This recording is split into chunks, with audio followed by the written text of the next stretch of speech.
Morning again. अब हम आज की वीडियो में कल जो हमने छोड़ा था उसको कंटिन्यू करेंगे। Anglo French rivalry and Carnatic wars. ठीक है, 3 कार्नेटिक वार्स या कार्नाटिक वार्स हुए थे, फर्स्ट, सेकेंड एंड थर्ड। आज तीनों के बारे में हम जानेंगे dear students. First open your book और page number 5, para second, Anglo French rivalry and Carnatic wars. Anglo French trading rivalries soon turned into war. इन दोनों के बीच में जो दुश्मनी चली आ रही थी वो धीरे से युद्ध में बदल गई। जो प्रतिस्पर्धा चली आ रही थी वो युद्ध में बदल गई। It is important to know about the resources and power of the both before studying the wars and incident between the two. British East India company was a private organisation whereas French company was under the control of French government. इसका मतलब समझ लीजिए, British East India company एक गैर सरकारी संस्था थी, जबकि जो फ्रांसीसी कंपनी थी उस पर सरकार को, वहाँ की फ्रांस की सरकार का जो पूरा होल्ड था। East India company was face free to take decisions regarding its power and business, whereas the French company had to seek permission for all matters from the French government. जो East India company थी वो व्यापार करने के लिए और अपनी शक्ति को बढ़ाने के लिए स्वयं निर्णय ले सकते थे, इसकी उनको स्वतंत्रता मिली थी। जबकि फ्रांसीसी कंपनी को समस्त निर्णय, जितने भी सारे निर्णय लेते थे, चाहे वो बिजनेस रिलेटेड हो या व्यापार को बढ़ाने के लिए हो या अपनी पावर को बढ़ाने के लिए हो, सारे ही फ्रेंच गवर्नमेंट से लेने पड़ते थे। The British East India company dominance over the area was also wide. French company had only an important trading centre in Pondicherry, whereas British company had several important trading centers. Under these conditions, British East India Company and the French company were busy in expanding both their influence and trade. Both mainly concentrated on Western and Eastern India. Both had similar and consequently their rivalry finally ended in war. अब हम देखते हैं कि British East India company और फ्रांसीसी जो British East India company थी उनका जो व्यापार था वो ज़्यादा फैला हुआ था, और उनका फ़ायदा और उनके पास जो साधन थे और जो उनको जो प्रॉफिट हो रहा था और जो पावर था वो सब फ्रांसीसी कंपनी की तुलना में उनके पास अधिक था। और उनके पास जो क्षेत्र थे, ईस्ट इंडिया कंपनी के पास जो क्षेत्र थे वो भी काफ़ी ज़्यादा थे। फ्रांसीसी कंपनी के पास केवल एक महत्वपूर्ण ही ट्रेड सेंटर था, वो था पांडिचेरी। और जबकि अगर हम इनकी ब्रिटिशर्स की बात करें तो इनके पास कई ज़्यादा ऐसे क्षेत्र थे। दोनों के बीच ही कार्य को लेकर ईस्ट पार्ट और वेस्ट पार्ट में दोनों के बीच ही अपने अपने व्यापार को बढ़ाने के लिए कंपटीशन चलता रहता था। दोनों एक स्वार्थ में एक जैसे थे, मतलब पारंपरिक उनमें पहले ये जो कंपटीशन चल रहा था वो धीरे धीरे उनकी रिवलरीज और फाइनली लगातार बढ़ता गया, इनकी दुश्मनी होती गई और धीरे धीरे ये जो प्रतिस्पर्धा थी आपस में, जो ये कंपटीशन था, वो फिर वॉर या युद्ध में कन्वर्ट हो गया। अब कर्नाटिक वार, अब हम पढ़ेंगे Carnatic war and there result. British East India Company and French company were making efforts to gain benefits and expanded their political influence. दोनों ही कंपनी, चाहे वो फ्रेंच कंपनी हो चाहे वो ईस्ट इंडिया कंपनी हो, दोनों ही राजनीतिक तौर पर अपना कद बढ़ाना चाहते थे, साथ साथ दोनों को प्रॉफिट भी ज़्यादा चाहिए था। और तो दोनों ही एक दूसरे को both tier two surprise each other by purchasing Indian goods at the lowest price. दोनों ही एक दूसरे को दबाने का, मात देने का प्रयास करते थे और दोनों ही करते कि भारतीय माल को कम से कम कीमत पर खरीद लें। Both wanted to have control over the market. दोनों ही पूरे मार्केट पर कब्जा करना चाहते थे। And the gain more facilities and more market they began to interfere in the internal affair of Indian state. Both dreamed of holding political power in their hands for control over market. अब दोनों ही क्या कर रहे, दोनों ही बाजार पर, market पर अपना अपना कंट्रोल करने के लिए क्या कर रहे थे, जो भारत के जो राज्य थे उनके इंटरनल मैटर्स में भी इंटरप्ट करने लगे थे, हस्तक्षेप करने लगे थे, ताकि ये बिजनेस पर पूरा नियंत्रण करके, व्यापार पर पूरा नियंत्रण करके वहाँ पर धीरे धीरे अपना राजनीतिक सत्ता भी स्थापित कर लें और ये ज़्यादा पावरफुल हो जाएं। Okay, so now come to the next slide.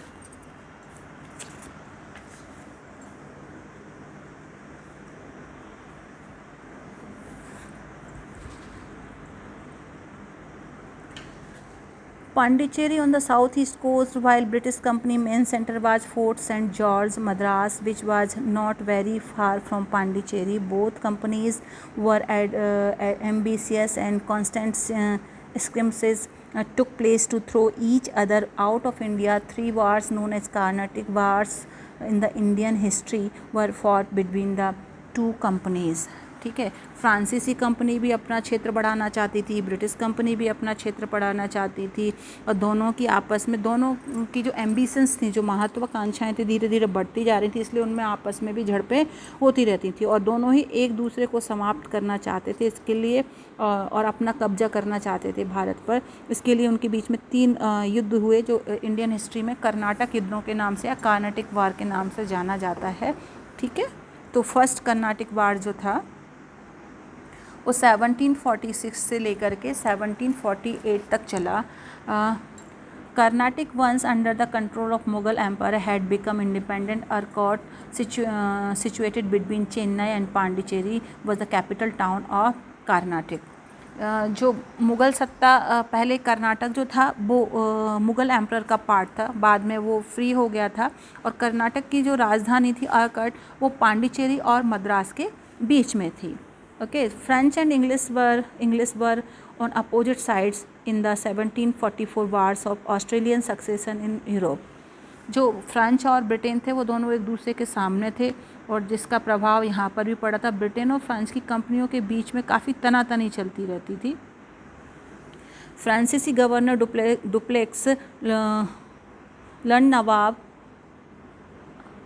Anwaruddin of Karnataka in his favour. जो उस समय फ्रांस का जो गवर्नर था डुप्लेक्स, उसने क्या किया था कि जो नवाब थे कर्नाटक के अनवरुद्दीन, उनको अपनी साइड में कर लिया था। The French force took control over the British fort in Madras. तो फ्रांसीसी सेना जो थी उसने जो मद्रास फोर्ट था जो ब्रिटिश के पास था, उस पर अपना कब्जा कर लिया था। बाद में Dupleix refuse to hand it over Nawab, और बाद में जो नवाब थे वहाँ को उनको किला देने से मना कर दिया था। This led both side to war and Karnataka nawab was defeated. फिर दोनों में युद्ध हुआ और कर्नाटक के नवाब की हार हो गई। इन 1748 piece was restored between France and Britain in Europe. और 1748 में फ्रांस और ब्रिटेन के बीच यूरोप में फिर से क्या हुआ, संधि हो गई, और इससे जो मद्रास का जो किला था वो फ्रांसीसी ने अंग्रेज़ों को वापस दे दिया। Okay, so with the defeat of Carnatic Nawab, supremacy of European system of war was established. जब कर्नाटक के नवाब की हार हुई तो इससे ये समझ में आ गया कि वो ज़्यादा ताकतवर हैं, यूरोपियंस ज़्यादा ताकतवर हैं, उनकी सुप्रीमेसी यहाँ तय हुई। Companies came to know that the further increase in internal interference in the politics of India, state policies supremacy to could be establish further. This war also sharpened mutual rivalries and ill will between the two companies.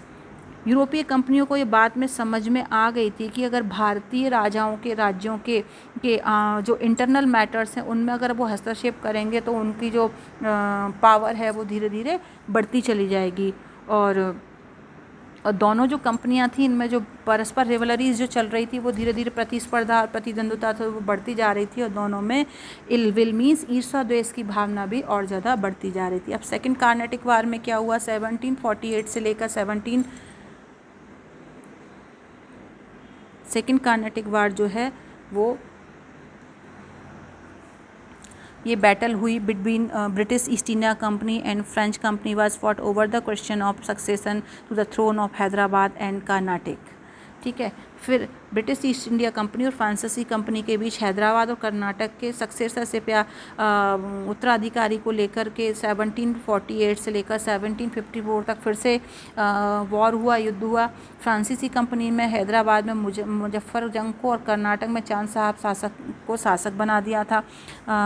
The throne of the Hyderabad and Carnatic French company declared Muzaffar Jung as the ruler of Hyderabad. मुजफ्फरवर को France company ने हैदराबाद का और चांद साहब को कर्नाटक का successor घोषित कर दिया. Whereas British company by supporting Mohammed Ali in Karnataka and Nasir जंग इन हैदराबाद. इसके अगेंस्ट अगर हम देखें तो जो ब्रिटिश कंपनी थी वो कर्नाटक में मोहम्मद अली को और हैदराबाद में नासिर जंग को सम्राट बनाना चाहती थी.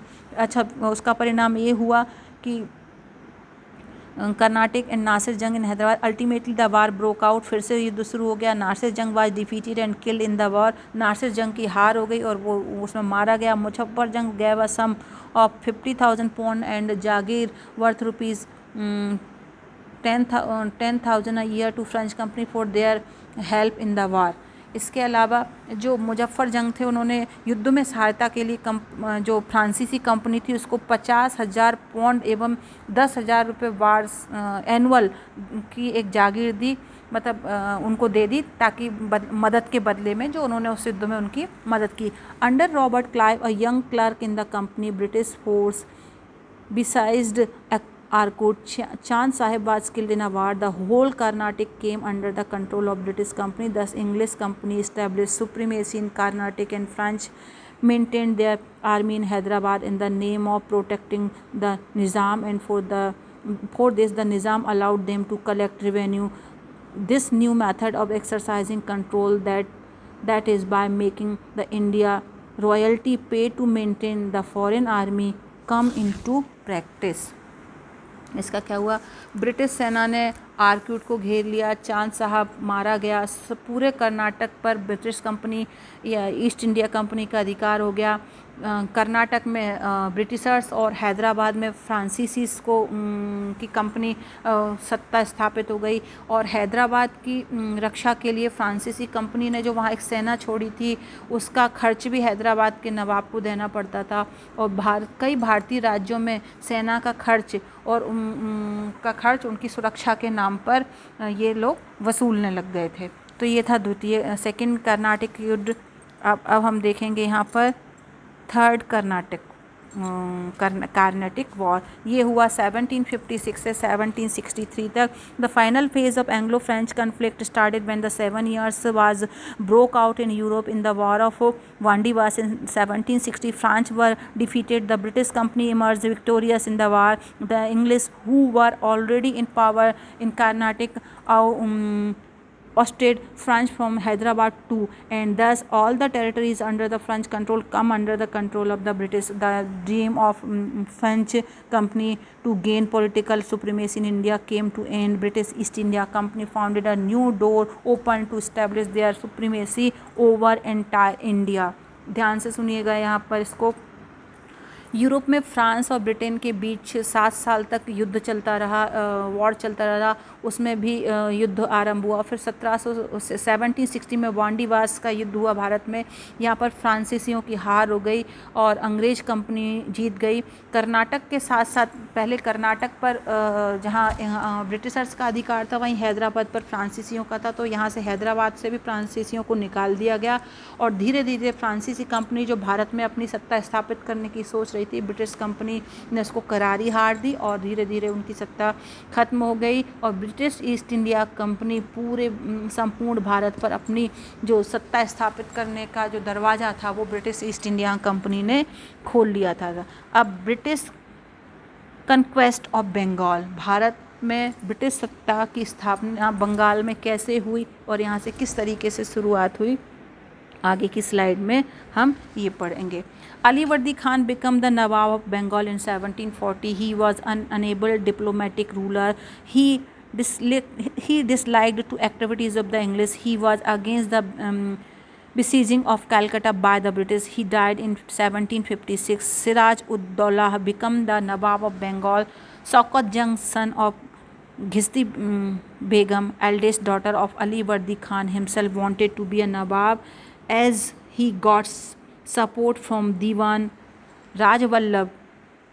Mir Jafar, the brother-in-law of Alivardi Khan and army chief, also wanted to become the Nawab. सुनिए इस कहानी. अली वर्दी खां जो थे वो 1740 में बंगाल के नवाब बने और वो काफ़ी योग्य और अक्लमंद शासक थे। अंग्रेज़ों के द्वारा जो कलकत्ता की किलेबंदी की गई थी वो उनको पसंद नहीं आई थी। 1756 में अली वर्दी खां की डेथ हो जाती है और जो बंगाल के अगले नवाब होते हैं उनका नाम है सिराजुद्दौला। अली वर्दी खां की एक बड़ी बेटी थी घसीटी बेगम, उनका एक बेटा हुआ शौकतगंज जो खुद सिराजुद्दौला की जगह खुद वहाँ का नवाब बनना चाहता था। तो उसने वहाँ के जो दीवान थे उनसे सहयोग किया और अली वर्दी खां का जो ब्रदर इन लॉ था मीर जाफ़र भी नवाब बनने का सपना देख रहा था। मतलब यहाँ पर अली वर्दी खां के जो बेटी के बेटे थे शौकतगंज वो और जो उनके बहनोई थे मीर जाफ़र वो भी दोनों ही नवाब बनना चाहते थे। ठीक है। All these under British patronage were fanning conspiracies. Nawab Sirajuddaulah was annoyed due to fortification of Calcutta by the British. The British were trading in Bengal without paying taxes, and this had to adverse effect on the royal treasury. The British did not give the respect and gift to Nawab in इसका मतलब समझ लीजिए। अब जब अंदर ही षड्यंत्र हो रहे थे तो क्या हो रहा था, बंगाल के जो नवाब थे सिराजुद्दौला वो वहाँ पर किलेबंदी उनको पसंद नहीं आ रही थी और बंगाल में अंग्रेज़ों को बिना टैक्स दिए व्यापार किया जा रहा था, जिससे क्या हो रहा था जो बंगाल का जो सरकारी खजाना था वो धीरे धीरे खाली हो रहा था और अंग्रेज़ों के जो सम्मान और जो उपहार मिलना चाहिए वो अंग्रेज़ वहाँ नवाब को नहीं दे रहे थे। इससे क्या हो रहा था,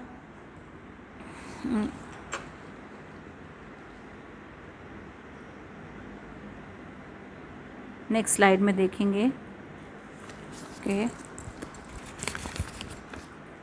factory on June 4, 1750. Now the Nawab was on his way to Calcutta. Governor Drake left Calcutta with traders, women and children, and Nawab took control of Calcutta and on 22 June 1756. अंग्रेज़ों द्वारा जो कार्रवाई की जा रही थी उससे जो नवाब थे वो नाराज़ थे और उन्होंने कासिम बाज़ार की फैक्ट्री पर अपना अधिकार कर लिया था और फिर अब वो कलकत्ता की तरफ बढ़ रहे थे। गवर्नर ड्रेक जो थे और जो व्यापारी थे वहाँ की जो महिलाएं थी और बच्चों के साथ अपना वहाँ कलकत्ता छोड़ करके चले गए थे और कलकत्ता पे वापस से फिर जो था वो नवाब सिराजुद्दौला का कब्जा हो गया था। अब इसी के साथ साथ कुछ ट्रीटीज़ की गई। तो after the fall of Calcutta, Robert Clive led an army to Bengal. Clive in a small war in 1757 reconquered Calcutta and the Nawab was defeated in the war and the British completely compelled the Nawab to concede their demands. इसके बाद क्या हुआ, कलकत्ता के पतन के बाद जो Robert Clive जो था वो एक सेना लेकर वापस से बंगाल पहुंचा 1757 में और एक लड़ाई लड़ी जिसमें कलकत्ता पर वापस से क्लाइव का अधिकार हो गया। नवाब युद्ध में पराजित हो गए और जब पराजित हो गए तो एक ट्रीटी हुई, संधि हुई जिसे हम बोलते हैं ट्रीटी ऑफ अलीनगर और वहाँ पर चूँकि उनकी हार हो गई थी नवाब की तो उनको अंग्रेज़ों की सारी मांगों को स्वीकार करना पड़ा था, मानना पड़ा था। Okay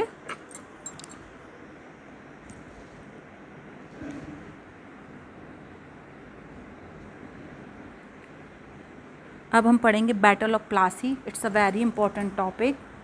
okay so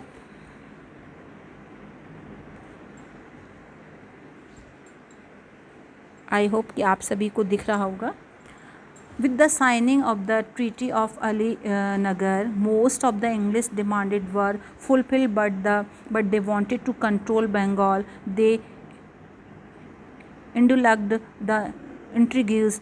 Clive occupied French colony Chandranagar, and the Nawab could not stop him. Okay. So Alinagar की जब संधि हो गई तो बंगाल के साथ साथ अंग्रेज़ों को और भी बहुत सारी सुविधाएं मिल गई और वो बंगाल पर अपना अधिकार करना चाहते थे। इसके लिए उन्होंने काफ़ी तैयारी भी शुरू कर दी और फ्रांसीसी बस्ती थी चंद्रनगर, उस पर भी उन्होंने जो ब्रिटिशर्स थे तो उन्होंने अपना क्लाइव ने अपना कब्जा कर लिया और नवाब उनको नहीं रोक पाए थे। Clive made a secret pact with Mir Jafar who was the replace Sirajuddaulah as nawab of Bengal. जो क्लाइव थे उन्होंने जो सेनापति थे सिराजुद्दौला के, उनके साथ एक ट्रीटी एक समझौता कर लिया और जो अगला नवाब उनको बनाने का वादा किया। तो इस और एक षड्यंत्र रचा और नवाब को फिर अलीनगर की संधि बंद वहाँ से हटा करके और मीर जाफ़र को बंगाल का नवाब बना दिया गया। कैसे बनाया गया देखिए आप। Mir Jafar, who was the replaced Sirajuddaulah as Nawab Bengal. After the conspiracy pretext for war was reached, Nawab was accused of dishonoring Treaty of Alinagar and soon army under Clive set up Murshidabad और उन पर ये आरोप लगा दिया Clive ने कि आपने जो संधि हुई थी, जो ट्रीटी हुई थी, एग्रीमेंट हुआ था अलीनगर में, आपने उसकी शर्तें नहीं मानी है, इसलिए आपको नवाब पद से हटाया जा रहा है। और वो युद्ध के बहाने खोलने लगा और संधि का भंग करने का आरोप लगा दिया और आरोप लगाने के बाद उन पर अपनी आर्मी को लेकर वो मुर्शिदाबाद की तरफ चल पड़ा था। अब battle between Nawab and the British force was fought in Plassey on 23 जून 1757। अब प्लासी नाम के प्लेस पर नवाब की सेना और ब्रिटिशर्स के बीच में एक बड़ा युद्ध हुआ। The major part of nawab army led by the traitors Mir Jafar, जो मैदान में का सेनापति जो मीर जाफ़र था, उसके ही काफ़ी सारे लोग थे। उस लड़ाई में नवाब पराजित हुए और मीर जाफ़र के पुत्र मीरन ने उनको मार डाला था। So Nawab, a battle between the Nawab हो गया ये the major part of Nawab's army led by the traitors Mir Jafar Rai Durlabh and यार लतीफ़ did not participate actively in the battle and so Nawab was defeated and killed by Miran. क्योंकि जो लोग थे वो उसमें मीर जाफ़र के थे तो उन्होंने इसमें अच्छे से पार्टिसिपेट नहीं किया, अच्छे से लड़ाई नहीं लड़ी और बदले में नवाब की सेना की हार हो गई। और जो मीर जाफ़र का जो बेटा था मीरान, उसने उसको सिराजुद्दौला को मार दिया था। Battle of Plassey had no interface but it was a war of immense political and economic importance. The Nawab became a puppet in the hands of the British. अगर हम मिलिट्री फॉर्म में देखें तो प्लासी का युद्ध इतना कोई इम्पोर्टेंट नहीं है, लेकिन अगर पॉलिटिकल और इकोनॉमिकली वो फॉर्म में देखें तो बहुत महत्वपूर्ण था। मीर जाफ़र बंगाल के नवाब बन गए, जो पूरी तरीके से पपेट मीन्स कठपुतली बनकर रह गए किसकी, अंग्रेज़ों की हाथों की। The political life of Bengal came under the control of the British. वहाँ की जो राजनीतिक चीज़ें थी वो ब्रिटिश के कंट्रोल में आ गई थी। The battle of Plassey paved the way for the British to loot Bengal. He allowed British to trade tax free in Bengal, Bihar and Orissa. The company also got the zamindari of 24 parganas. The company received the right to mint coins in Calcutta. The battle of Plassey proved decisive as control of Bengal fell into the hands of the British. सैनिक दृष्टि से इसकी कोई importance नहीं थी, मैंने आपको बताया। धीरे धीरे वो उनके अंग्रेज़ों के हाथों की कठपुतली हो गए। और आर्थिक दृष्टि से प्लासी युद्ध के बाद बंगाल में एक लूट सी शुरू हो गई थी। मीर जाफ़र लूट सी शुरू हो गई थी और वहाँ पर क्या हुआ था, बिहार और बंगाल और उड़ीसा तक उनका शासन हो गया था। जमींदारी मिल गई थी उनको 24 परगनास की। उड़ीसा कंपनी को कलकत्ता के पास में एक 24 परगना जगह वहाँ की जमींदारी मिल गई। कंपनी ने कलकत्ता में सिक्के ढालने के लिए एक अधिकार ले लिया। इस प्रकार से जो प्लासी का जो युद्ध था वो नवाबों से किसी सत्ता ईस्ट इंडिया कंपनी के हाथों में एक तरीके से आ गई, ये इसका परिणाम था। सो आज की स्लाइड में इतना ही। कल हम नेक्स्ट वीडियो में बैटल ऑफ बक्सर को पढ़ेंगे। Thank you.